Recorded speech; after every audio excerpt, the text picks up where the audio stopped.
Assalamualaikum students, how are you all? Hope enjoying your summer vacation with full bloom. Let's start our today's topic with the name of gracious Almighty. Bismillahirrahmanirrahim. Our today's topic is about microorganisms on activity 8 page number 34.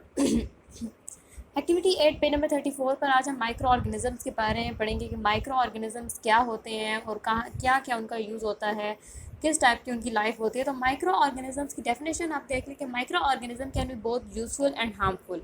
Micro organisms जो हैं यानी कि micro organisms वो जानदार चीज़ें होती हैं, वो ज़िंदा चीज़ें होती हैं जो इतनी छोटी होती हैं जो कि हम नेकेड आई से नहीं देख सकते, हम अपनी खुली आँख से नहीं देख सकते, बल्कि उनको देखने के लिए हमें माइक्रोस्कोप्स वगैरह की ज़रूरत होती है, कोई ऐसी चीज़ें की ज़रूरत होती है जो कि हम उन चीज़ों को बहुत ज़्यादा जूम करके दिखाएं तो फिर ही हमें माइक्रो ऑर्गेनिजम्स दिख सकते हैं, वैसे नहीं दिख सकते। लेकिन माइक्रो ऑर्गेनिज्म ज़रूरी नहीं है कि सिर्फ गंदे ही हों, ऐसे ही हों जो कि हार्मफुल हो हमें, बल्कि बहुत से यूज़फुल माइक्रो ऑर्गेनिजम्स ही हमारे पास मौजूद होते हैं।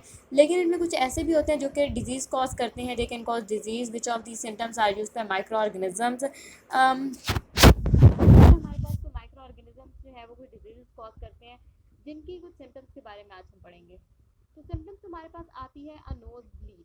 अब हम देखते हैं क्या ये नोज ब्लीड यानी कि नाक से खून निकलना माइक्रो ऑर्गेनिजम्स कॉज करते हैं या फिर ये किसी और वजह से होता है। तो यहाँ पर हम कहेंगे क्रॉस, क्योंकि नोज ब्लीड यानी कि नाक से जब खून निकलता है तो वो हमारा कोई माइक्रो ऑर्गेनिज्म ने नहीं कॉज किया होता, बल्कि उसकी डिफरेंट कॉजेज होती हैं, डिफरेंट वजह होती हैं नाक से खून निकलने की। जैसे कि कोई चोट लग जाती है या वैसी गर्माइश हो जाती है तो बंदे की नाक से खून निकलता है, वैसे कोई माइक्रो ऑर्गेनिज्म की वजह से नहीं होती।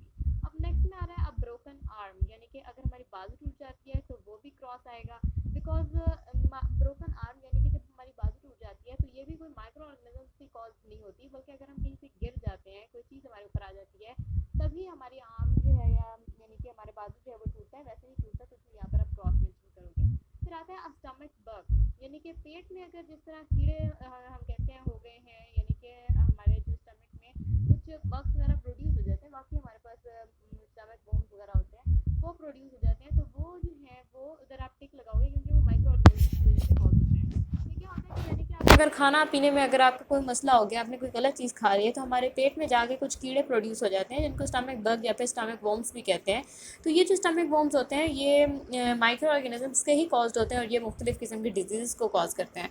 फिर आता है अग्रेज, यानी कि जिस तरह खारिश वगैरह होती है, कोई कट्स वगैरह लग जाते हैं, तो ग्रेज जो है वो भी क्रॉस में आएगा क्योंकि वो कोई माइक्रो ऑर्गेनिज्म नहीं कॉज करते। फिर आता है अब ब्रूज, यानी कि कोई जो कट्स लग जाते हैं, कोई खराश टाइप आ जाती है, उसमें भी वो भी माइक्रो ऑर्गेनिजम्स नहीं लगाते, बल्कि वो तो खुद ब खुद हम कहीं से खराश लग जाए, कोई कट लग जाए, तभी हमें ब्रूज वगैरह कॉजेज होते हैं। तो यहाँ पर आप क्रॉस लगाओगे बिकॉज यहाँ पर माइक्रो ऑर्गेनिजम्स कोई अपना रोल। फिर आते हैं अकोल्ड, यानी कि बुखार हो जाना, तो यहाँ पर आप टिक लगाओगे बिकॉज बुखार वगैरह जो हो जाता है, सर्दी लग जाती है या बुखार नज़ला वगैरह, ये सब जो है वो आपको माइक्रो ऑर्गेनिजम्स की वजह से ही कॉज होता है। यानी कि फॉर एग्जांपल ये जो कोल्ड्स वगैरह होते हैं ये उमन ट्रांसफ़र भी हो जाते हैं किसी एक बंदे से दूसरे बंदे तक। यानी कि अगर आप किसी गंदी चीज़ को, गलत ख़राब चीज़ को आप हाथ लगा लेते हो, आपके पास माइक्रो ऑर्गेनिजम्स आपकी बॉडी पे आ जाते हैं, जर्म्स आ जाते हैं, और वो जर्म्स जो हैं वो आपके अंदर मुख्तलिफ़ किस्म की डिजीज़ कॉज करते हैं। तो कोल्ड भी उन्हीं डिजीज़ में से जो कि माइक्रो ऑर्गेनिजम्स कॉज करते हैं। फिर आता है टूथ एक, यानी कि दांत में जो दर्द होने लगता है, अक्सर बच्चों के और बड़ों के भी दांतों में दर्द होता है, तो वो जो है वो माइक्रो ऑर्गेनिज्म कॉज नहीं है, बल्कि वो आपकी अपनी ही किसी जर्म्स वगैरह की कॉज की हुई होती है। आप गलत चीज़ खा लेते हो या आपके दांत में वैसे ही दर्द होने लगता है, कोई आपको चोट लगती है तो दर्द होने लगता है, तो यहाँ पर क्रॉस आएगा। फिर आता है चिकन पॉक्स, यानी कि जो हमें कुछ बीमारियाँ होती है जिसमें हमारे पास बहुत सारे दाने निकल आते हैं बॉडी पर, वो जो है वो माइक्रो ऑर्गेनिजम्स के कॉज किए हुए होते हैं। ये माइक्रो ऑर्गेनिजम्स जो है वो हमें एक दूसरे से भी ट्रांसफ़र हो सकते हैं चिकन पॉक्स के, और जो है वो हमें किसी वैसे ही चीज़, गंदी चीज़ को हाथ लगा लेने से चिकन पॉक्स भी कॉज हो सकते हैं। तो यहाँ पर जो है चिकन पॉक्स में आप टिक लगाओगे बिकॉज चिकन पॉक्स कोई डिजीज़ है जो कि माइक्रो ऑर्गेनिजम्स कॉज करते हैं। तो स्टूडेंट्स हमारा अपना फर्स्ट टॉपिक जो है वो तो हो गया है। नेक्स्ट टॉपिक की तरफ चलते हैं आज की एक्टिविटी के। क्वेश्चन हमारे पास है कि micro organisms can be very useful in breaking down materials, यानी कि कुछ हमारे पास जो मटेरियल्स आते हैं, चीज़ें आती हैं, उनको तोड़ने में, छोटा करने में माइक्रो ऑर्गेनिज्म बहुत ज़्यादा इंपॉर्टेंट रोल अपना प्ले करते हैं। तो यहाँ पर हमारे पास क्वेश्चन आ रहा है कि विच of these materials can be broken down by micro organisms, इनमें से कौन से मटेरियल्स जो हैं वो माइक्रो ऑर्गेनिजम्स ब्रेक डाउन करते हैं। ये हमारे पास कुछ मटेरियल्स आ रहे हैं जिसमें आता है सबसे पहले डेड बर्ड, यानी कि कोई हमारे पास अगर परिंदा मर गया है तो क्या माइक्रो ऑर्गेनिजम्स इसको ब्रेक डाउन करते हैं। तो यहाँ पर हमारे पास टेक आएगा। जी बिल्कुल, माइक्रो ऑर्गेनिजम्स जो हैं यानी कि बैक्टीरियाज वगैरह जो होते हैं वो किसी मरे हुए परिंदे या जानवर को डिकम्पोज करने में बहुत ज़्यादा हेल्प आउट करते हैं। फिर आते हैं ग्रास कटिंग। क्या माइक्रो ऑर्गेनिजम्स घास काटने में मदद देते हैं।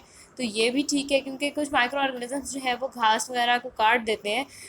उनकी खुद ब खुद जो है वो कटिंग्स होना शुरू हो जाती हैं, टूटना शुरू हो जाती है, तो माइक्रो ऑर्गेनिजम्स की वजह से होती हैं। Pile of leaves. Pile of leaves क्या है कि यानी कि अगर आपके पास कोई पत्ते पड़े हुए हैं कहीं पर, किसी पुरानी जगह पत्ते दरख्त से टूट टूट के नीचे गिरते जाते हैं, तो वो क्या करते हैं, क्या माइक्रो ऑर्गेनिज्म उनको डिकम्पोज करते हैं। तो यहाँ पर भी हमारे पास टिक आएगा कि जो पत्ते हैं उनको भी माइक्रो ऑर्गेनिजम्स डिकम्पोज करते हैं, उनको वो खा लेते हैं। कुछ अर्से बाद उनकी फर्टिलाइजर्स वगैरह बनना शुरू हो जाती हैं। इस टाइप के मतलब केमिकल प्रोसेस होते हैं, लेकिन यहाँ पर हम टिक ही लगाएंगे बिकॉज ये सारे प्रोसेस जो है वो माइक्रो ऑर्गेनिजम्स इनमें ब्रेक डाउन करने में हेल्प आउट करते हैं। फिर आते हैं हमारे पास कॉइन्स यानी कि सिक्के वगैरह। तो सिक्कों को माइक्रो ऑर्गेनिजम्स डिकम्पोज नहीं कर सकते।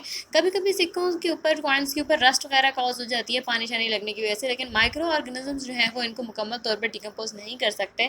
यही वजह है कि कॉइन्स जो हैं या इस टाइप की जितनी भी चीज़ें होती हैं वो कई सौ सालों बाद भी हमारे पास बिल्कुल अपनी असल शक्ल में मौजूद होती हैं। फिर ग्लास बॉटल्स यानी कि शीशे की बोतलें, उनको भी माइक्रो ऑर्गेनिजम्स डिकम्पोज नहीं कर सकते, बल्कि वो अगर शीशे की बोतल टूट भी जाती है तो वो ज़मीन के बहुत अंदर कहीं ना कहीं दब जाएगी, लेकिन वो कभी भी मुकम्मल तौर पर डिकम्पोज नहीं होगी। वो अपनी शेप यानी कि अपनी जो केमिकली उसकी जो शेप है उसको चेंज नहीं करेगी। फिर आता है डिस्पोजेबल पीलिंग्स, यानी कि जो छिलके छिलके हल्के फुल्के होते हैं किसी चीज़ के, यानी कि आप कोई रैपर्स वगैरह होते हैं, वो चीज़ें भी माइक्रो ऑर्गेनिजम्स जो हैं वो उनको